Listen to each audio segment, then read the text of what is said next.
মহাপ্রভুর গুণ কথা আমরা যে শ্রবণ করতে এসেছি, তাই গৌর কথা গুণ কীর্তন আমরা কেন শুনব? কেননা দেখুন, এই জগতে হরিনাম কৃষ্ণ নাম আমাদেরকে কি করে? শান্তির বার্তা প্রদান করে। একমাত্র পৃথিবীতে যাই কিছু থাক না কেন, এই হরিনাম ছাড়া কিন্তু কোনো কোথাও কোনো শান্তি নেই।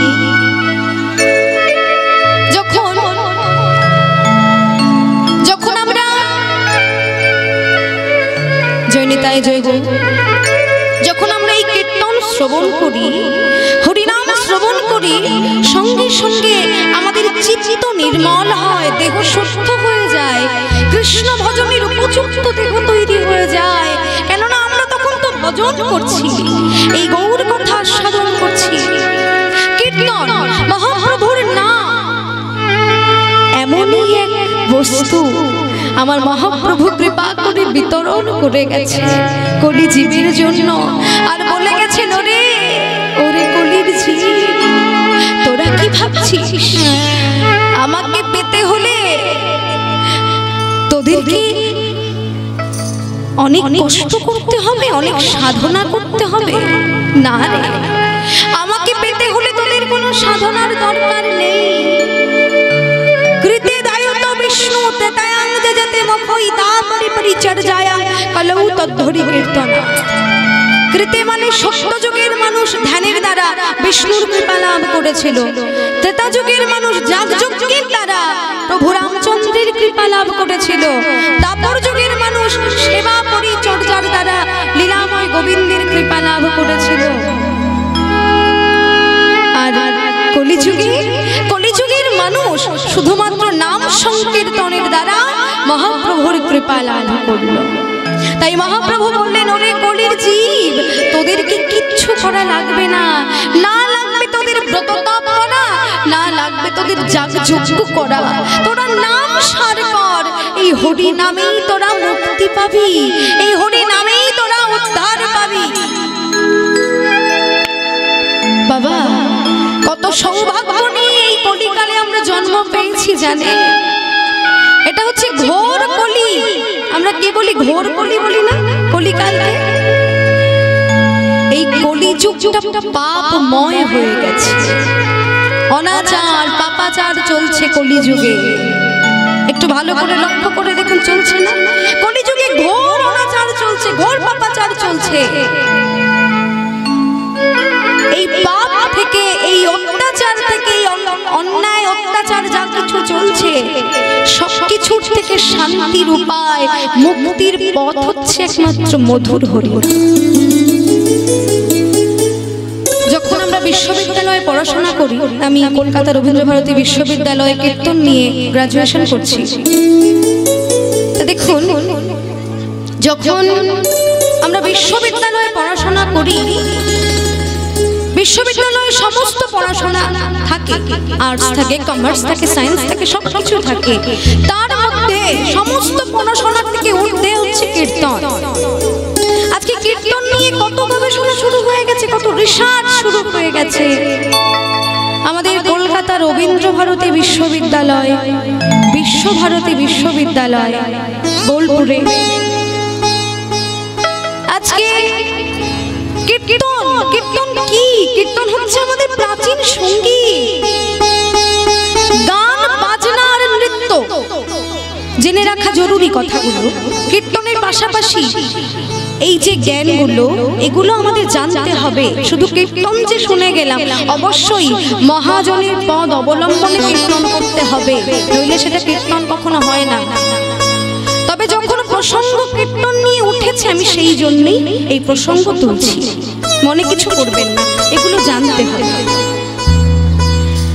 গান বাজনা আর নৃত্য, গীত বাদ্য আর নৃত্য, এই তিনটি কলার একত্র সমাবেশকে বলা হয় সঙ্গীত। তাই সঙ্গীত ভগবানের খুব প্রিয়, ভগবান সঙ্গীতকে খুব ভালোবাসে।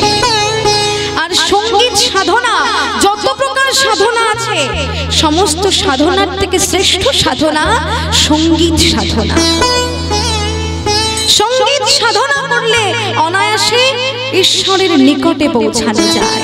সঙ্গীত শ্রবণে ঈশ্বরের নিকটে পৌঁছানো যায়, ঈশ্বরের সঙ্গে বাস করা যায়, ঈশ্বরের নিকটে বাস করা যায়। তাই একমাত্র সঙ্গীতের মধ্যে দিয়ে ভগবানের কৃপা আমরা পেতে পারি। সঙ্গীতের মতো সঙ্গীত শুনতে হবে, আজে বাজে সঙ্গীত শুনে কোনো লাভ নাই। গান, সঙ্গীত এগুলো বাবা অনেক সাধনার ফলে সা রে গা মা পা, এই সা লাগাতে, সা যদি আমি সা সা, এই যে সাটা আমি লাগাচ্ছি তানপুরাতে, এই সাটা লাগাতেও অনেক অনেক সাধনার প্রয়োজন। সা সা রে রে গা মা পা ধা নি সা, এই যে সুরে সুরে লাগছে, এটাতেও না অনেক সাধনার প্রয়োজন। সাধনা না থাকলে কখনো সায় সা লাগানো যায় না। যাই হোক, এ প্রসঙ্গ আমি আর তুলছি না, অল্পের মধ্যে দিয়ে যাচ্ছি।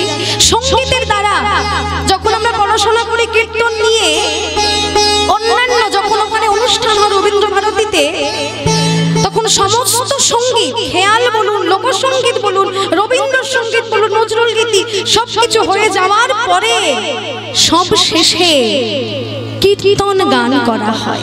কেন? কারণ কীর্তন হচ্ছে শান্তির বার্তা প্রেরণ করে। কীর্তন হচ্ছে শান্তির বার্তা প্রেরণ করে, সেই জন্য উদ্বোধনী সঙ্গীত হিসেবে নয়, সর্বশেষে শান্তির জন্য, শান্তির বার্তা প্রেরণের জন্য কীর্তন গাওয়া হয়। তাই আজ আপনারা উপস্থিত হয়েছেন হরিবাসরে গৌর কথা, কৃষ্ণ কথা আস্বাদন করবার জন্য। ভাগ্যবতী আপনারা, ভাগ্যবান আপনারা। এই যে মানব জনম, আমরা এক জনমে এগুলো পাইনি, হাজার হাজার বছর সাধনা করবার পরে মানব জনম পেয়েছি। জেনে রাখুন কিভাবে মানব জনম আমরা পেয়েছি। 84 লক্ষ জনি ভ্রমণের পর মানব জনম পেয়েছি। কত লক্ষ? 84 লক্ষ জনি। এই 84 লক্ষ জনি আমরা কিভাবে পেরিয়ে এসেছি?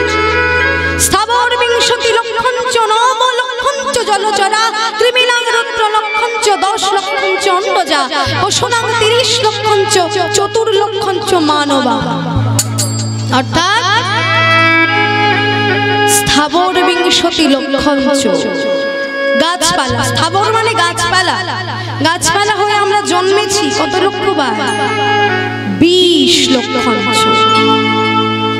বিংশতি লক্ষঞ্চ 20 লক্ষবার, 20 লক্ষবার আমরা গাছপালা হয়ে জন্মেছি। এরপর হাঙর, কুমির, মাছ, সাপ ইত্যাদি জলচর হয়ে আমরা জন্মেছি 9 লক্ষবার। কৃমিকীট, পোকামাকড়, কৃমিকীট ইত্যাদি হয়ে আমরা জন্মেছি রুদ্র অর্থাৎ 11 লক্ষবার। পশু পাখি হয়ে আমরা জন্মেছি 30 লক্ষবার। আর অন্ডজা মানে ডিম থেকে ছানা বাহির হয়, সাপ, পাখি, ব্যাঙ যাদের ডিম থেকে ছানা বাহির হয়, এই অন্ডজা হয়ে আমরা জন্মেছি 10 লক্ষবার। আর মানব 4 লক্ষঞ্চ মানবা, মাত্র 4 লক্ষবার জন্মেছি মানব হয়ে। তাও মানুষের আকৃতি বটে, কিন্তু বিবেক শূন্য। এদিকে বিবেক শূন্য কাদের? শিম্পাঞ্জি, বানর, হনুমান। মানুষের মতো আকৃতি আছে কিন্তু বিবেক শূন্য। কি লাভ? আমরা মনে করি যে আমাদের একটা জীবন, আমরা হেসে খেলে আনন্দ করে কাটাবো, যা ইচ্ছা তাই করবো, পরে আবার জন্ম পাবো কিনা তার ঠিক নেই। যা বেঁচে আছে যা ইচ্ছা আমরা তাই করবো, মদ্যপান, ধূমপান, যা ইচ্ছা তাই করছি আমরা। কিন্তু কলিকালে গুলো কি আমাদের উচিত? কলিকালে আমার মহাপ্রভু এসেছে। মহাপ্রভু একজন ব্রাহ্মণ, উচ্চ স্তরের ব্রাহ্মণ, তিনি বৈষ্ণব হয়েছে।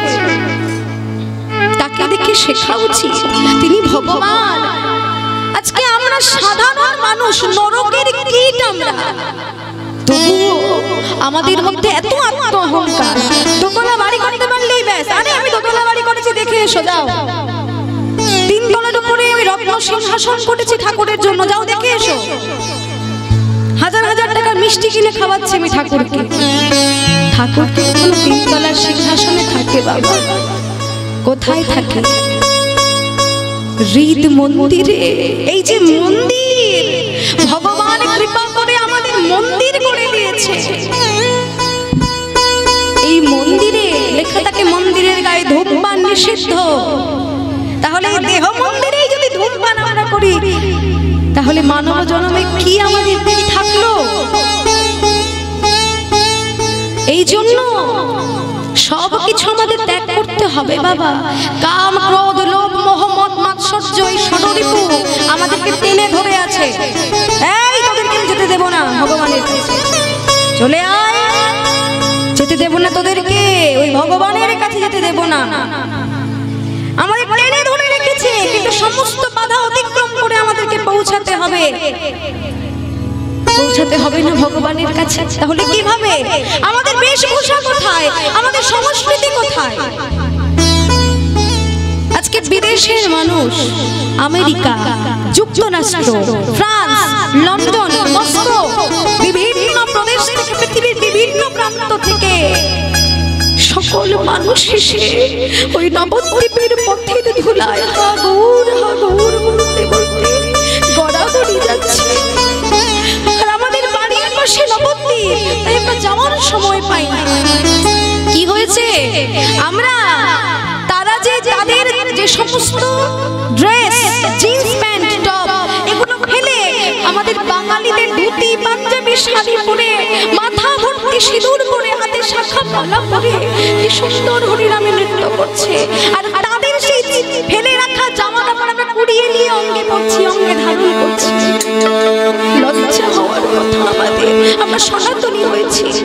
পৃথিবীর মধ্যে প্রাচীন ধর্ম হচ্ছে সনাতন ধর্ম। সেই ধর্ম আমাদের টিকিয়ে রাখা উচিত। আমাদের আচরণ, আমাদের বেশভূষা কি? কপালে তিলক, গলায় তুলসীর মালা হচ্ছে আমাদের আসল বেশভূষা। সেটাই আমরা ভুলে যাচ্ছি। দেখুন, মানব জন্মের দুর্লভতা ঠিক তখনই আসে যখন জীব সংসারের পিতাব জ্বালা সইতে না পেরে অবশেষে কৃষ্ণ ভজনের সামর্থ্য হয়। তখন লাভ কি বাবা? শেষের দিনে না, লাভ তো তখনই যদি মধুর কৃষ্ণ নাম গাইতে গাইতে আমাদের এই সুন্দর মানব দেহটা ত্যাগ হয়ে যায়। তাহলে কি হবে? কৃষ্ণ ভজনে, ভজনের জন্য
কৃপা করে পৃথিবীতে আমাদের পাঠিয়েছে সুন্দর মানব জনম দিয়ে, সুন্দর বদন দিয়েছেন কৃষ্ণ নাম করবার জন্য, দুটি হস্ত দিয়েছেন মন্দির মার্জনা করবার জন্য, গুরুজনের শ্রী চরণ স্পর্শ করবার জন্য, দান ধ্যান করবার জন্য, দুহাত তুলে হরি ধ্বনি করবার জন্য দুটি হস্ত দিয়েছে, দুটি চরণ দিয়েছেন কৃষ্ণ নাম শ্রবণ করতে যাওয়ার জন্য, আমাদের সুন্দর দেহ দিয়েছে, ভজন যোগ্য দেহ দিয়েছেন ভজন করবার জন্য, কিন্তু আমরা কি করছি তার উল্টোটা। আমরা এগুলো সৎ কাজে ব্যবহার না করে অসৎ কাজে ব্যবহার করছি, আমাদের অঙ্গ প্রত্যঙ্গগুলো অসৎ কাজে পরিচালনা করছি। তাই বললে যদি কৃষ্ণ নাম করতে করতে, কৃষ্ণ নাম গাইতে গাইতে যদি মানব জন্ম ত্যাগ হয়ে যায়, মানব দেহ ত্যাগ হয়ে যায়, তাহলে সেই ভজনের জন্ম আবার হবে। যদি কৃষ্ণ নাম করতে করতে দেহ ত্যাগ করে, না বলতে বলতে দেহ ত্যাগ করে, সেদিন মানো জন আমাদের ধন্য হবে। না বলতে বলতে দেহ ত্যাগ করে, কৃষ্ণ ভজনে ভজনের জন্য আবার হবে। নাম বলিতে বলতে দেহ ত্যাগ করে, কৃষ্ণ সেদিন মানো জন আমাদের ধন্য হবে। নাম বলতে বলতে দেহ ত্যাগ করে, মানব ধন্য হবে। নাম বলতে বলতে দেহ ত্যাগ করে, মানব ধন্য হবে। নাম বলতে বলতে দেহ ত্যাগ করে, মানব ধন্য হবে। নাম বলতে বলতে দেহ ত্যাগ করে, মানব ধন্য হবে। নাম বলতে বলতে দেহ ত্যাগ করে, মানব ধন্য হবে। নাম বলতে বলতে দেহ ত্যাগ করে, মানব ধন্য হবে। বলতে বলতে দেহ ত্যাগ করে, মানব ধন্য হবে। বলতে বলতে দেহ ত্যাগ করে, মানব ধন্য হবে।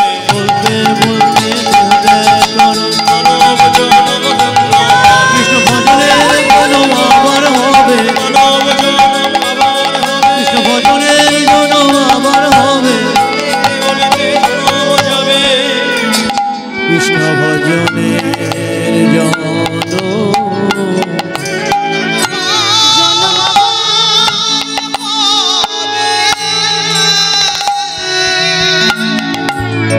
কলিকালে জন্ম পেয়েছি, কিন্তু আমাদের কলিকালের যে পরম পিতা তাকেই আমরা চিনি না। চিনি না, চিনি কি? আমরা জন্মেছি বলে কিন্তু বাবার নামই জানি না। আমাদের মূল্য কি থাকলো বাবা? আমরা কলিকালে জন্ম পেয়েছি কিন্তু আমাদের বাবার নামই আমরা জানি না। আমাদের কোনো মূল্য আছে বাবা মায়ের নাম না জানলে? তা আমাদের বাবা, আমাদের মাকে সেই পতিত পাবন গৌর হরি, তিনি বাবারও বাবা, মায়েরও মা, সবার পিতা আমার গৌর সুন্দর। কলিকালে আছে, যদি তার নাম না করি, তাকে স্মরণ না করি, কোনো লাভ কি আছে? আমার এখনো ভালো লাগে যে পদাবলী, এত সুন্দর মধুর পদাবলী, পদাবলী উঠে যাচ্ছে, পদাবলী আর নেই, পদাবলী এখন উঠে যাচ্ছে, কিন্তু নদিয়া আর এই মুর্শিদাবাদের ভক্তেরা এখনো পদাবলী বজায় রেখেছে। আমার খুব ভালো লাগে যে সকলে মিলে এই যে পদাবলী শোনার আপনাদের এত নেশা, পদাবলী শোনার এত নেশা আমি খুব কম জায়গায় দেখেছি। এই যে এক জায়গায় আপনাদের মুর্শিদাবাদে তো কম কীর্তন হয় না, কিন্তু এক এক জায়গায় কীর্তন হলে এত ভক্ত সমাগম হয়, কীর্তন পিপাসু, এমন অনুরাগ না হলে কি গোবিন্দ মেলে? ভগবানের নাম শুনতে হবে। আমাদের ক্ষুধা পেয়েছে, ক্ষুধা পেলে আমরা তখনই খেতে যাই, তাই না? তেমনি ভগবানের নামের ক্ষুধা আমাদের দরকার, যে নামের জন্য আমরা ছুটে চলে যাব কোথায় ভগবানের নাম কীর্তন হচ্ছে, সেখানে যে আমরা শ্রবণ করব। আজ এই ভক্ত সমাগম হয়েছে, এই যে আপনাদের কত বড় সৌভাগ্য, আপনারা ভক্ত সঙ্গ করতে পারছেন, প্রতিটা ধূলিকণায় ভক্ত চরণ ধুলি লেগে আছে। তাই এই হরিবাসর, হরিবাসরে এসে সকল সাধু গুরু বৈষ্ণবকে প্রণাম করতে হয়, সে ছোট হোক বা বড় হোক, সকলে বৈষ্ণব, সকলে ভক্ত। মহাপ্রভু নিজে কখনো ছোট বড় বাছাবাছি করেননি, কিন্তু আমরা করি। আমরা এখন মডার্ন যুগে বসবাস করছি, মডার্ন হয়েছে, উচ্চ শিক্ষিত হয়েছে, হাই এডুকেটেড হয়েছে, আমরা মাথা নত করবো কেন? সাধু গুরু বৈষ্ণব তো ছেড়ে দিলাম, বাবা মায়ের গায়ে পা লাগলাম, সরি বুঝতে পারি, এইভাবে ক্ষমা চেয়ে কি লাভ? কখনো সময় করে বাবা মায়ের চরণে একটু প্রণাম করি না, সাধু গুরু বৈষ্ণব দেখলে প্রণাম করি না। শাস্ত্রে বলছে, কি বলছে দেখুন, ভগবান শ্রীকৃষ্ণ যখন 100 বৎসর বৃন্দাবন ত্যাগ করে মথুরায় গিয়েছিলেন, তখন বিরহিণী গোপিনীদের কথা ভগবানের মনে হলো। ভক্ত বৈষ্ণব চরণে প্রণাম করলে তার ফল কি লাভ হয় দেখুন। তা বিরহিণী গোপীদের কথা যখন মনে হলো, তখন গোবিন্দ ভক্ত উদ্ধবকে পাঠালেন বৃন্দাবনে তাদের কুশল জানবার জন্য। উদ্ধব গেলেন বৃন্দাবনে। উদ্ধব কিন্তু কৃষ্ণ ভক্ত, কৃষ্ণ দাস, কৃষ্ণের আজ্ঞা পালন করে। তাহলে এই জগতে আমরা কি ভাবি? বড় হয়েছে তো কি, আমার বয়সে বড় হলেও সে যখন এই কাজ করে তাকে প্রণাম কেন করব? তাই না? কেন প্রণাম করব? দেখুন, একজন যে ঘরের কাজকর্ম করে সেও কিন্তু প্রণম্য বাবা, কারণ সে গুরুজন। প্রণম্য নয়, অবশ্যই প্রণম্য। তা ভক্ত উদ্ধব সে কিন্তু কৃষ্ণদাস, কৃষ্ণদাস হয়ে সে গেছে গোপীদের কাছে।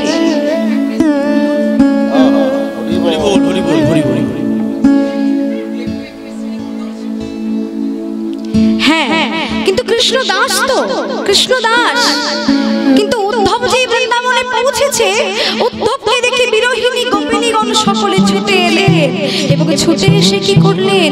উদ্ধবকে প্রণাম করলেন। যেই উদ্ধবকে প্রণাম করেছে, উদ্ধব সঙ্গে সঙ্গে সরে গেলেন।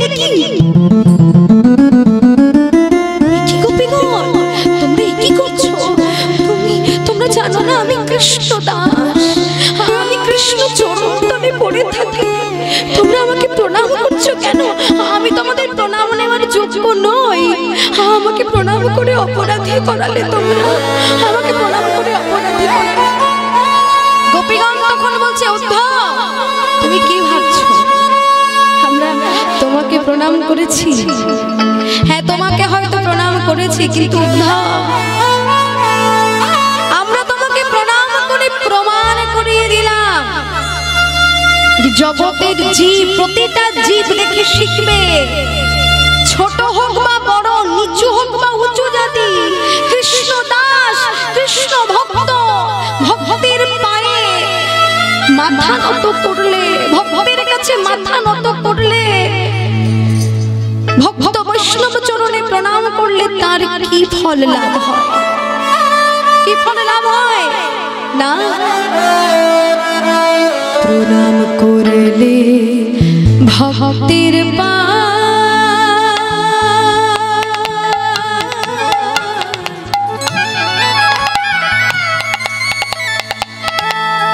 সে প্রণাম নাকি আমার ভগবান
নিজ মন্দিরে নিজ মন্দিরে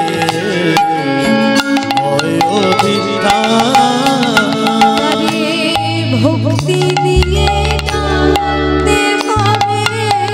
তারে ভক্তি দিয়ে ডাকতে হবে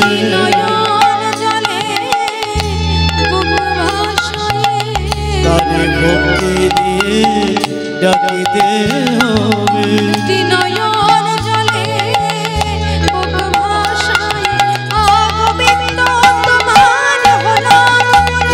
ভক্তি দিয়ে ডাকিতে হবে ভক্তি দিয়ে ডাকিতে হবে।